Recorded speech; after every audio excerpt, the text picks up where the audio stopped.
একদম জীবন মরণ লড়াই দিয়ে শুরু করছি আজকের বিশ্লেষণ। একটি প্রাণ বাঁচানোর কি মরিয়া চেষ্টা ভাবা যায়। লোহহৃদয়ের শপথ গল্পে সাসপেন্স কিভাবে কাজ করছে আজ সেটাই আমরা ধাপে ধাপে ডিকোড করব। খেয়াল করুন, বিকেল থেকে সন্ধ্যা সময়ের এই নিখুঁত ব্যবহারই কিন্তু গল্পের আসল টেনশনটা তৈরি করেছে।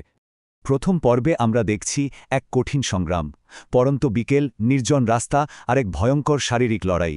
অজ্ঞান আর্যকে একা ভ্যানে তুলে টেনে নেওয়া, অপর্ণার এই আমানুষিক কষ্টটা আসলেই গায়ে কাটা দেওয়ার মতো। প্রচণ্ড ঘাম আর ক্লান্তি, তবু মেয়েটির চোখে মুখে কি অদম্য জেদ। একা হাতে প্রাণ বাঁচানোর এই প্রতিজ্ঞা জাস্ট অভাবনীয়। এবার দ্বিতীয় পর্ব। পুলিশের নজর দিয়ে যখন ঘটনাটা দেখছি, বিশ্বাস করুন গল্পের উত্তেজনা তখন একেবারে তুঙ্গে। কন্ট্রোল রুমের সিসিটিভিতে পুলিশ দেখছে একটা মেয়ে একা কিভাবে প্রাণপণ লড়াই করে ভ্যান টেনে নিয়ে যাচ্ছে। ঠিক এই সময়েই পুলিশ মন্দিরটা চিনে ফেলে, আর এটাই কিন্তু গল্পের সবচেয়ে বড় টার্নিং পয়েন্ট। তৃতীয় পর্বে এসে সন্ধ্যা নামল, আর আগের ওই দুটো আলাদা ঘটনা এবার সোজা মন্দিরের সামনে এসে মিলছে।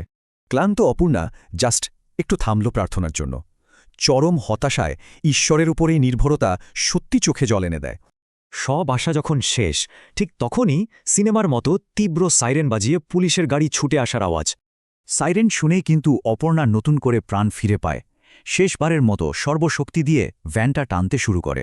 পুলিশ তো এসে গেল, কিন্তু অপর্ণার এই চরম আত্মত্যাগ কি শেষমেশ আর্যর জীবনটা বাঁচাতে পারবে? কি মনে হয়?